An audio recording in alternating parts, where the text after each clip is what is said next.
Good morning प्यारे बच्चों, मैं हूं आपकी एजुकेटर पूर्णिमा और हम करेंगे वर्कशीट नंबर 34।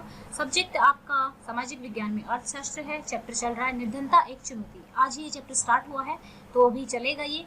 क्लास आपकी 9th है।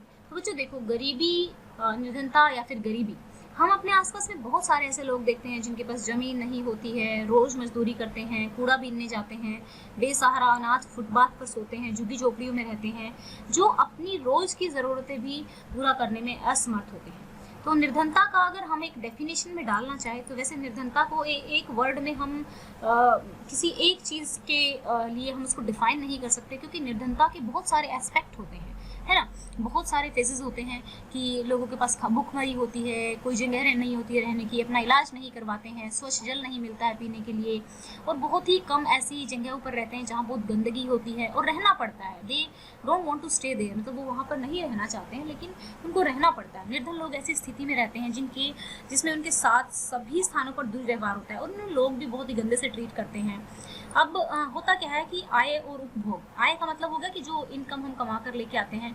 उपभोग का मतलब हो गया यहाँ पर जो चीज़ें जिनका हम भोग करते हैं, जिनका हम यूज़ करते हैं, चाहे उसमें आप पेन, कॉपी, आपका खाना, सब चीज़ें आ गई। जब एक स्तर से नीचे हो जाता है, ठीक है, किस स्तर के साथ अब निर्धनता को निरक्षरता स्तर, कुपोषण के कारण रोग प्रतिरोधी क्षमता की कमी हो जाती है, यानी कि वो लोग बेचारे कुपोषण, यानी कि उनको जो पोषण है वही अच्छे से नहीं मिल पाता, तो फिर रोगों से लड़ किस तरीके से पाएंगे। हमें तो डॉक्टर से बोलते रहते हैं हम अच्छे खासे होते हैं, सब कुछ खाते रहते हैं, फिर भी हमारे अंदर कमियां हो जाती हैं, ठीक है।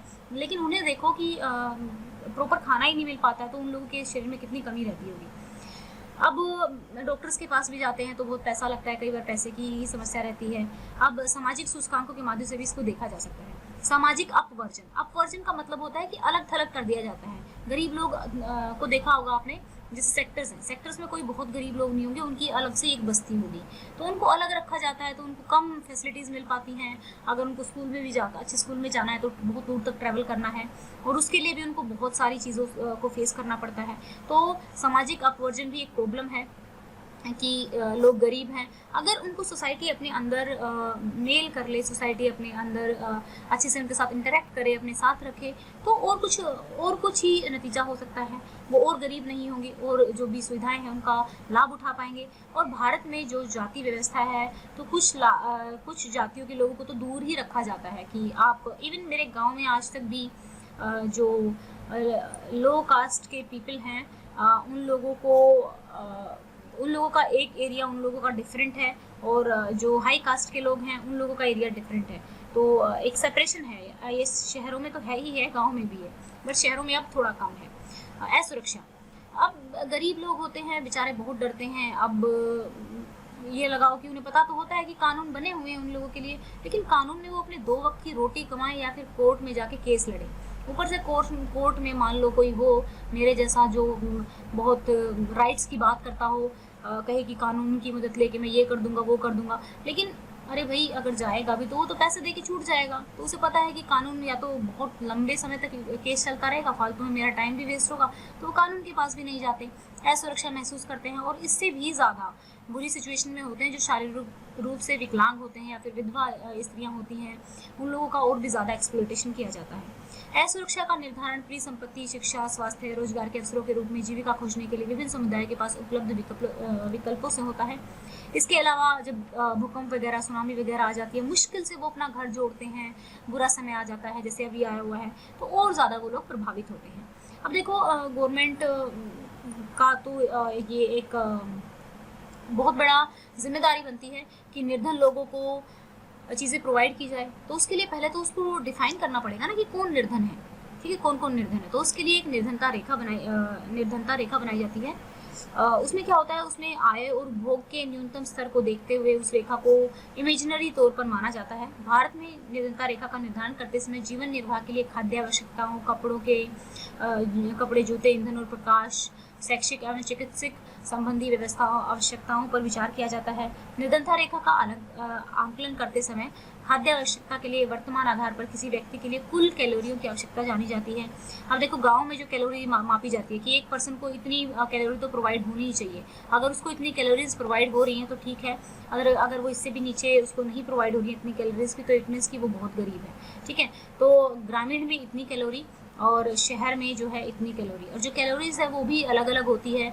आयु, लिंग, यानी कि आयु, अब छोटा बच्चा है उसकी कम खाने की क्षमता होगी, बड़ा बच्चा है तो उसको खाने ज़्यादा मिलेगा। अब लिंग के अनुसार जो औरत है वो कम खाएगी, आदमी जो है वो ज़्यादा खाएगा। अब काम करने की प्रवृत्ति के अकॉर्डिंग भी अगर बहुत ज़्यादा बोझाड़ होने वाला, बहुत ज़्यादा फिजिकल वर्क करता होगा तो उसको ज़्यादा भूख लगेगी, उसकी कैलोरी की आवश्यकता ज़्यादा होगी।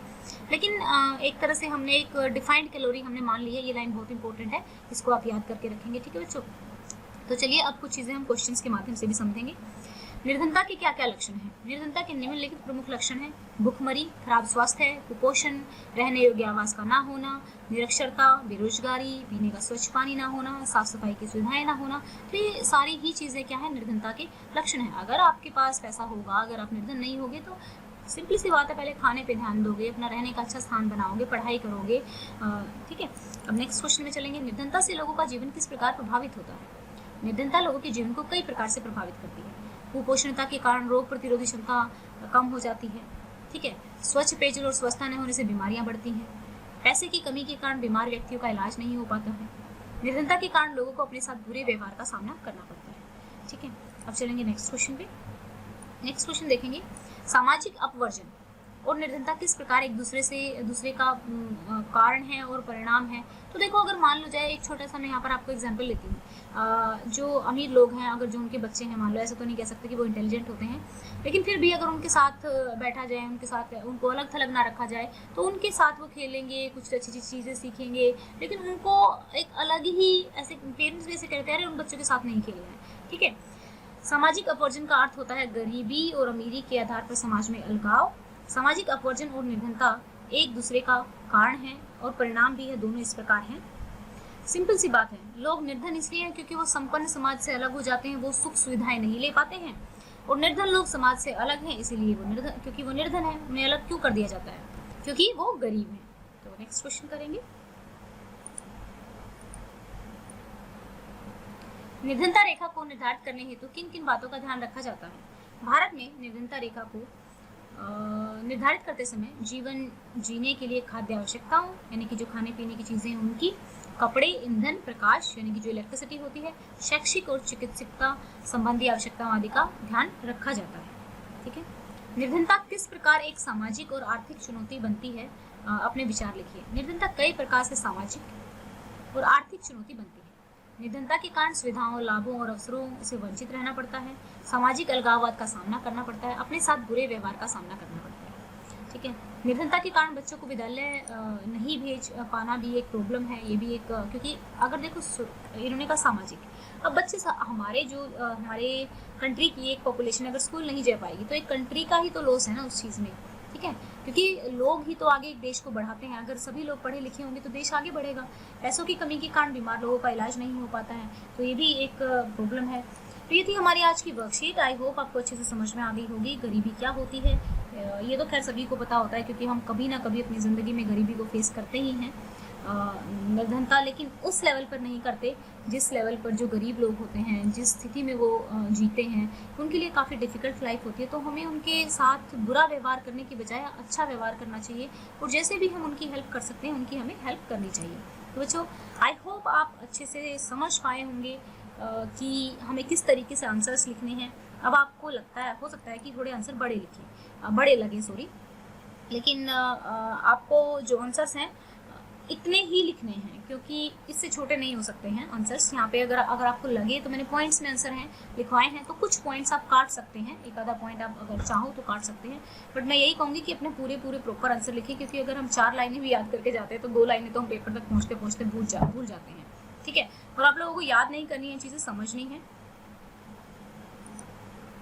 अगर आपको हमारे पढ़ाने का तरीका पसंद है तो आप वीडियोस को लाइक कर सकते हैं, चैनल को सब्सक्राइब कर सकते हैं, क्योंकि आपके लाइक करने से हमारा मोटिवेशन बढ़ता है और ज़्यादा अच्छी वीडियोस और ज़्यादा इजी वे में समझाने के लिए हम और कोशिश करते हैं, क्योंकि आप लोगों के लाइक हमें मोटिवेट। दूसरी बात, आप लोगों का कोई भी डाउट तो आप कमेंट बॉक्स में लिख सकते हैं, और साथ में अपनी क्लास जरूर लिखें, ताकि हमें पता लगे कि किस लेवल का कंसेप्ट आपको समझाना है। Thank you, have a nice day, may God bless you.